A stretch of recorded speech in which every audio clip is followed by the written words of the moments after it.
దేవుని సన్నిధిలో ఈ రోజు కావలసిన వర్తమానాన్ని దేవుడు మనకు ఇచ్చాడు.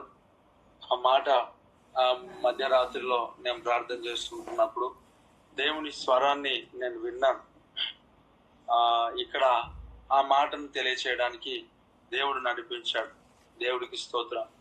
గత రాత్రి ప్రార్థన చేస్తున్నప్పుడు నేను ఆ మాట విన్నాను. కాబట్టి వాక్యాన్ని మనం ఆ మాటను వాగ్దానాన్ని మనం విందాం. దానికి ముందుగా ఇక్కడ నేను ప్రార్థనలో స్తోత్రం చెప్పేటప్పుడు ప్రార్థన చేసేటప్పుడు ఈ సంఘం కొరకు ఎక్కువగా ఎత్తిపట్టి నేను ప్రార్థన చేస్తున్నాను.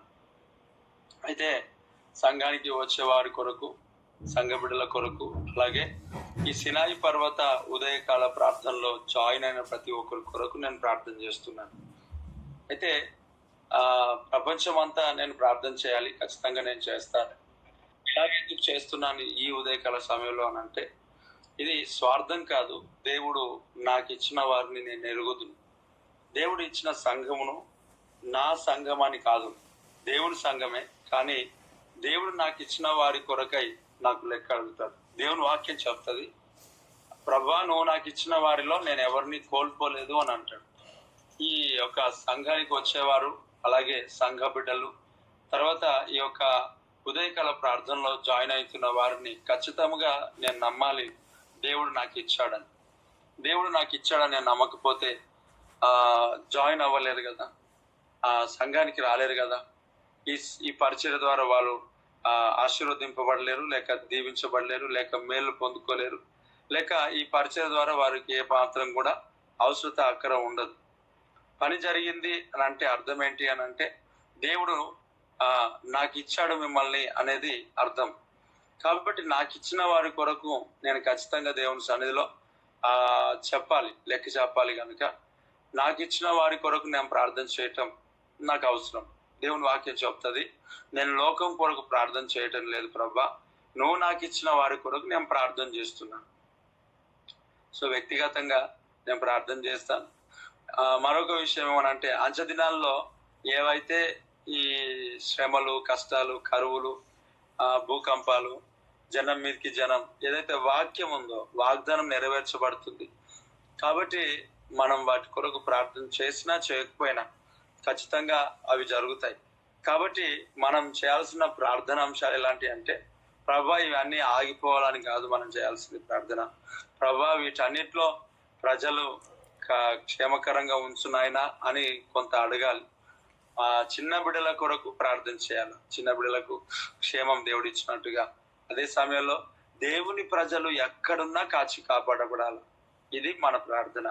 గోషానులో ఐగుప్తు అంతా చీకటి ఉంటే గోషానులో వెలుగు కలిగిందంట, ఇశ్రాయేలులకు వెలుగు కలిగిందంట. ఐగుప్తులో ఒక మొదటి కుమారుడు చనిపోతే, మొదటి సంతానం చనిపోతే అంతటా ఇశ్రాయేలులో మరణం అనేది జరగలేదంట. కాబట్టి మన ప్రార్థనాంశాల్లో ఖచ్చితంగా దేవుని బిడ్డలు, దేవుని సేవకులు, దేవుని పరిచయం చేస్తున్న వారందరూ కూడా ప్రపంచంలో క్షేమకరంగా ఉన్నట్లుగా ప్రార్థించాలి. ప్రభా నువ్వు నాకు ఇచ్చిన వారిని నేను నాకు ఇచ్చిన వారి కొరకు నేను ప్రార్థన చేస్తున్నాను, లోకంలో ఉన్న వారి కొరకు కాదు అని దేవుని యొక్క వాక్యం సెలవిస్తాడు. అక్కడ మాట్లాడతాడు, అనేకుల కొరకు ప్రార్థన చేస్తున్నాడు ఆయన. అలాగే ఇది కూడా చెప్తా ఉన్నాడు, నాకు ఇచ్చిన వారిని నేను అడుగుతున్నాను, వారి కొరకే ప్రార్థన చేస్తున్నాను. సో ఇది వాక్య ప్రకారమైన నడిపింపుతో వెళ్తున్నాం. స్వార్థం కాదు, అసలు స్వార్థమైన ఆలోచన కాదు. దేవుని సన్నిధిలో స్వార్థం అనుకోవడం లేదు. ప్రతి ఒక్కరూ వారి గృహ నిర్వాహకత్వం, వారి గృహమును ఖచ్చితంగా ఏలుబడి చేయాలి. దేవుడు ప్రతి ఒక్క తల్లిదండ్రులకు కుటుంబాన్ని దేవుడు ఎలాగైతే ఇచ్చాడో, సేవకునికి కూడా ఒక సంఘం అనే కుటుంబాన్ని దేవుడు ఇచ్చాడు. కనుక ఆ సంఘమును కొరకు డబ్బులు ఇవ్వలేం, వెండి బంగారములు మా దగ్గర లేవు, కానీ మాకు కలిగిందే మేము మీకు ఇస్తున్నాం. ఏంటి అని అంటే, ఏస్తున్నాము లేచినాడు. సో నేను ప్రార్థన దేవుని సన్నిధిలో 2 చేతులు పైనకెత్తి దైవ సేవకుడు ప్రార్థన చేయటం అనేది సంఘానికి ఆశీర్వాదం. చేతులెత్తి ప్రార్థన చేయటం అనేది సంఘానికి దీవెన. మోషే 2 చేతులు పైనకెత్తి ప్రార్థన చేశాడు. 2 చేతులు ప్రార్థన చేసినప్పుడు, ఎత్తినప్పుడు యెహోషువ అలాగే ఇశ్రాయేల్ గెలిచారు. అలసిపోయి కిందికి దించినప్పుడు ఇశ్రాయేల్ ఓడిపోనట్లుగా మనం చూస్తున్నాం. కాబట్టి సేవకుని యొక్క ప్రార్థన సంఘానికి మేలుకరంగా, జయకరంగా, జయించేటట్లుగా, ప్రతి పాపంలో జయ జీవితం అనుగ్రహించేటట్లుగా దేవుడు చేస్తాడు. కాబట్టి ఈ ఉదయకాల సమయంలో ఇలా సంఘం కొరకు ప్రార్థించే గొప్ప భాగ్యాన్ని దేవుడు నాకు ఇచ్చాడు. దాన్ని బట్టి నేను దేవుని స్తుతిస్తున్నాను, నేను దేవుని గణపరుస్తున్నాను. నిన్న రాత్రి ఈ ఒక స్వరాన్ని కూడా నేను విన్నాను. దూతలు చేయని పరిచర్యను దేవుడు మనకి ఇచ్చాడు కదా. అసలు వారు తొంగి చూస్తున్నారంట ఈ పని చేయడానికి.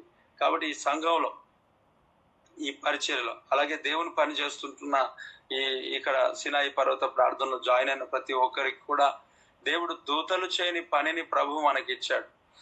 దేవుని పనిలో, పరిచర్యలో ఊడ్చేదైనా ఉండొచ్చు, దులిపేదైనా ఉండొచ్చు, వాక్యం చెప్పేదైనా ఉండొచ్చు, పాట పాడేదైనా ఉండొచ్చు, ప్రార్థన చేసేదైనా ఉండొచ్చు, లేక ఇతరులకు మాట్లాడి సంఘానికి నడిపించేదైనా ఉండొచ్చు. ప్రతి వారు వారి వారి యొక్క పిలుపులో వారు దేవుడిచ్చిన ఆ కాలింగ్ లో నిలబడితే నమ్మకత్వాన్ని బట్టి దేవుడు 10 పట్టణముల మీద అధికారం ఇస్తాడంట. కాబట్టి మనకి ఇవ్వబడిన కొంచెంలో నమ్మకత్వం మనం కలిగి ఉండాలి. దేవుడు ఆ పనిని ప్రభు మనకి ఇచ్చాడు గనక ఆ పనిలో మనము నైపుణ్యతను, అలాగే నమ్మకత్వాన్ని మనము కలుగు చేసి ప్రభు సన్నిధిలో పనిచేసినట్లయితే రాకడలో ప్రభు మనకు జవాబిస్తాడు, అలాగే రివార్డ్ ఇస్తాడు, అవార్డు ఇస్తాడు. కాబట్టి లోకం కొరకు మనం సిద్ధపడాలి, పని చేయాలి, పరిచర్య చేయాలి. దేవునికి స్తోత్రం. సో ఇది సంఘం కొరకు ప్రార్థన చేయాల్సిన గొప్ప ధన్యకరమైన ఆశీర్వాదకరమైన సమయం. కాబట్టి దేవుడు నాకు ఇచ్చిన వారిని నేను ఎరుగుదును. దేవుడు నాకు ఇచ్చిన సంఘము కొరకై ఖచ్చితంగా నేను ప్రార్థించాలి, చేతులెత్తాలి. అలాగే ఈ యొక్క సినాయి పర్వత ప్రార్థనలో జాయిన్ అయిన వారు కావచ్చు, మనము వాక్యం చెప్తున్నప్పుడు లైవ్ ద్వారా వినేవారు కావచ్చు, ఊరికేనే వినట్లేరు కదా. దేవుడు నాకు ఇచ్చారు గనుకనే దేవుడు వారిని దర్శిస్తున్నాడు. నూతనమైన వారు ఎక్కువగా లైవ్ ఇలాంటివి ఏం చూడరు, కానీ ఫస్ట్ మనం పరిచయం అవుతాం, తర్వాత వారికి లైవ్ పరిచయం అవుతుంది. కొత్తగా ఎవరు అలా చూసే వాళ్ళు ఉండరు. నిజంగా ఇది ఒక అద్భుతమైన పరిచర్యగా దేవుడు మనకిస్తూ నిదానంగా నడిపిస్తున్నాడు. ఎందుకలా నడిపిస్తున్నాడో తెలియదు. దేవుడు గొప్ప కార్యం, దేవునికి మహిమ కలుగును గాక. ఇప్పటికీ ఈ పరిచర్య దేవుడు పరిగెత్తింపజేయాల్సిందిగా ఉండాలి, కానీ ఎందుకో నిదానంగా నడిపిస్తా ఉన్నాడు. ఆయన చిత్తం, ఆయన ఉద్దేశం, ఆయన ప్రణాళిక అదేంటిదో మనకు తెలియదు. దేవునికి స్తోత్రం. అలాగే ఈ జర్నీలో అనేక పరిస్థితులను మనం తెలుసుకున్నాం. మోసగాన్లు అన్ని రకాలుగా ఎవరెవరు ఎలాగుంటారు పరిచర్యలో అన్నిటినీ దేవుడు నేర్పించి నడిపిస్తూ ఒక అద్భుతమైన ఆశీర్వాదాన్ని దేవుడు అనుగ్రహించాడు. Amen. God bless you all. వాక్యాన్ని మనం చదువుదాం. రోమీలకు రాసిన పత్రిక 8వ అధ్యాయము 31వ వచనాన్ని చదవండి.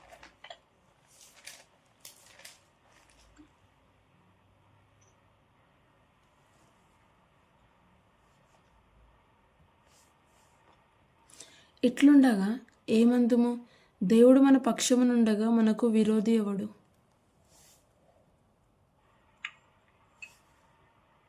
దేవునికి మహిమ కలుగును గాక. చూడండి పిల్లరా, దేవుని యొక్క వాగ్దానం మనకు ఎంతో గొప్పగా దేవుడు మనకిస్తాం. గత దినాల్లో అత్యధికమైన విజయాన్ని కొరకు దేవుడు మనతో మాట్లాడి ఈ వాక్యము మాట్లాడిన తర్వాత, ఈ వాగ్దానమును ఇలా చదివిన తర్వాత, ఈ ఉదయకాల సమయంలో మీకు తెలియచేసిన తర్వాత ఆ దినమంతా ఈ వాగ్దానంను పట్టుకొని వెళ్తున్నారా లేదా అనేది ఒక క్వశ్చన్. వెళ్ళాలి ఖచ్చితంగా కదా. విన్న వాక్యము మనకి ఈ దినాలలో గుర్తుండకపోతే, జ్ఞాపకంలో రాకపోతే, మనం ఆ వాక్యంను ధ్యానించకపోతే మనం ఎంతటి వారం, మనం ఏమై ఉన్నాం? దేవుడు శ్రేష్టమైన తన మాటను ఈ ఉదయకాల సమయంలో తన బిడ్డలుగా మనము ఆయన సన్నిధికి వచ్చినప్పుడు ఆ ప్రభువు మనతో మాట్లాడుతున్న మాటను నిర్లక్ష్యం చేయకూడదు. ఈ ఉదయకాల సమయంలో దేవుడే నడిపిస్తున్నాడు కదా. Praise the Lord. కాబట్టి ఈ ఉదయకాల సమయం అనేది చాలా బ్లెస్సింగ్, చాలా ఆశీర్వాదం. అందుకొరకే దేవుడు నాకు ఇచ్చాడు పని. ఎక్కువ శాతం ఈ ప్రేయర్స్, లాస్ట్ ప్రేయర్ సేవకులు ఈ యొక్క సినాయి పర్వత ప్రార్థనలో జాయిన్ ఉన్నారు. సేవకులు జాయిన్ అవుతున్నారు. అయినప్పటికీ నేను వారికి ప్రార్థన కానీ ఏది కానీ ఇవ్వట్లేదు. నేను ఎందుకు అనంటే ప్రభువు చెప్పాడు, నువ్వు చెయ్యు, వారి కొరకు నువ్వు చెయ్యి, వారి క్షేమం కొరకు నువ్వు చెయ్యి. సో ఇది ప్రత్యేకమైనది. వేరే టైంలో మనం వారు ప్రార్థన చేస్తారు, వారు పాట పాడతారు, ఇది ఓకే. ఈ ఉదయకాల సమయం అనేది చాలా శ్రేష్టమైనది. ఈ శ్రేష్టమైన సమయంలో దేవుడు మనల్ని ఉంచాడు. ఆయన వాగ్దానం కొరకై మనం కనిపెట్టుకొని సన్నిధికి వచ్చాం కదా. ప్రభువు మాట్లాడుతున్న మాటను నీవు దినములో జ్ఞాపకం చేసుకుంటున్నావా? దేవుడు ఒకవేళ నిజంగా జ్ఞాపకం చేసుకుంటే, నీకు ఈ వాగ్దానం ఉన్నట్లయితే, ఈ వాగ్దానం నీకు జ్ఞాపకం ఉన్నట్లయితే నువ్వు ఖచ్చితంగా సాక్ష్యం చెప్పేవాడు.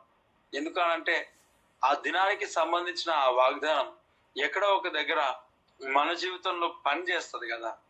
దినానికి సంబంధించింది కాదు, దానికి ఏం ఎక్స్పైరీ డేట్ ఏం లేదు. ఖచ్చితంగా వాక్యంకు ఎప్పుడు కూడా ఎక్స్పైరీ డేట్ ఏం లేదు.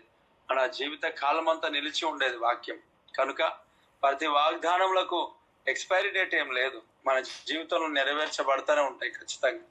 కాబట్టి దేవుడు మనతో మాట్లాడి జ్ఞాపకం చేసిన ఆ మాట ఆ దినంలో ఏదైతే ఉందో, ఆ వారంలో కావచ్చు, ఎప్పటికైనా సరే జ్ఞాపకములు ఉన్నట్లయితే మనకు ఆత్మ సంబంధమైన బలాన్ని పొందుకుంటాం. అదే సమయంలో ఆ పరిస్థితిని ఎదుర్కొంటాం. ఆ పరిస్థితిలో విజయాన్ని, జయ జీవితాన్ని మనం ఖచ్చితంగా చూస్తాం. కాబట్టి జ్ఞాపకం పెట్టుకోవాలా, మనము ప్రతి దినం వాగ్దానంలో వస్తుంటున్నప్పుడు ఇంత ప్రయాసతో కష్టముతో దేవుని పనిని లేక వాగ్దానంను మీ దగ్గరికి పంపిస్తుంటున్నప్పుడు కేవలం స్టేటస్ లో పెట్టేసుకొని వదిలేయటం కాదు, చదవాలా, జ్ఞాపకం ఉంచుకోవాలా, ఆ వాగ్దానం బట్టి యుద్ధం చేయాలా. వాక్యమును ఆత్మ ఖడ్గము చేత కదా మనము ఆ యుద్ధంను చేయమని వాక్యం సెలవిస్తా ఉంది. కనుక వాగ్దానం గుర్తుపెట్టుకో.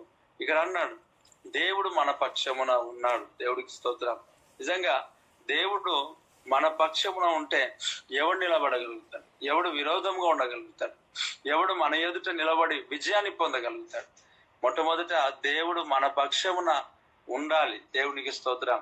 అప్పుడు మనము ఎటైనా మనం అడుగులు వేస్తాం, ఎటైనా దేవుడు గొప్ప కార్యాలు మన పట్ల జరిగిస్తాడు. పిల్లారా, నిజంగా దేవుడు మన పక్షమున ఉంటే విరోధులు ఎవరు మనకు ఎదుట నిలబడతాడు?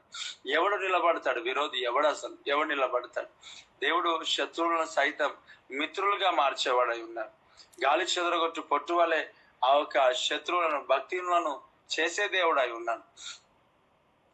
దేవుడు ఎర్ర సముద్రంలో శత్రువులందరినీ ముంచివేసిన దేవుడు, దాటనీయకుండా అక్కడికక్కడ ఆపేసిన దేవుడు.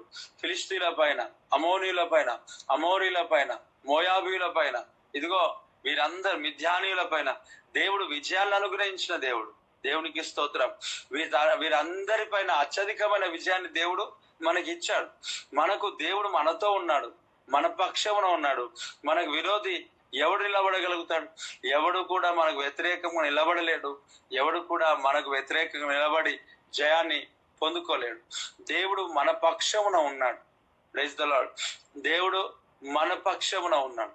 దేవుడు మన పక్షమున ఉన్నాడు. పిల్లారా, ఇశ్రాయేల్ యుద్ధానికి వెళ్తున్నప్పుడు మందసము వారి మధ్యలోనికి రాగానే గొప్ప కేకలతో ఆర్భాటించినప్పుడు శత్రువులు అక్కడికక్కడ కూలిపోయినట్టుగా మనం చూస్తాం. దేవుడు మనతో ఉన్నప్పుడు, ఆ ప్రభు మనతో వస్తుంటున్నప్పుడు విజయం ప్రతి దినము. ఇదిగో నీ జీవితంలో జయ జీవితమును జీవిస్తూ వెళ్తూ ఉంటున్నాం. దేవుడు మన పక్షమున ఉన్నాడు. Praise the Lord. మనకు విరోధి ఎవడు? దేవునికి మహిమ కలుగును గాక. Praise the Lord. హల్లెలూయా. ఈ వాక్యం దేవుడు మనకిచ్చాడు. ఈ వాగ్దానం దేవుడు మనకు అనుగ్రహించాడు. ఈ వాగ్దానాన్ని బట్టి, వాక్యమును బట్టి దేవునికే సమస్త మహిమ, ఘనత, ప్రభావములు చెల్లును గాక. Praise the Lord. శ్రేష్టమైన మాట దేవుడు మనకి ఇచ్చాడు. ఈ వాగ్దానం జ్ఞాపకం చేసుకుంటూ, వాగ్దానం జ్ఞాపకం చేసుకొని జయాన్ని పొందుకుంటూ, విజయాన్ని పొందుకుంటూ, నిజంగా వాక్యం ద్వారా యుద్ధమును జరిగించాలి. కాబట్టి దేవుడు మన పక్షంలో ఉంటే మనకు విరోధి ఎవడు ఉండడు. దేవుడు నీతో ఉన్నాడు. ఈరోజు నీతో వస్తున్నాడు, నిన్ను నడిపిస్తున్నాడు, నిన్ను బలపరుస్తున్నాడు, నిన్ను ఆశీర్వదిస్తున్నాడు.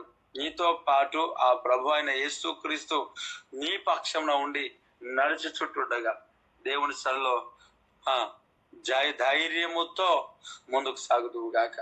ఆమేన్. దేవుడు మనతో ఉన్నాడు, దేవుడు మన పక్షమున ఉన్నాడు. Praise the Lord. దేవునికి స్తోత్రం. కళ్ళు మూసుకుందాం, ప్రార్థించాలి. దేవుడు మన పక్షమున ఉండగా మనకు విరోధి జీవము కలిగిన దేవుని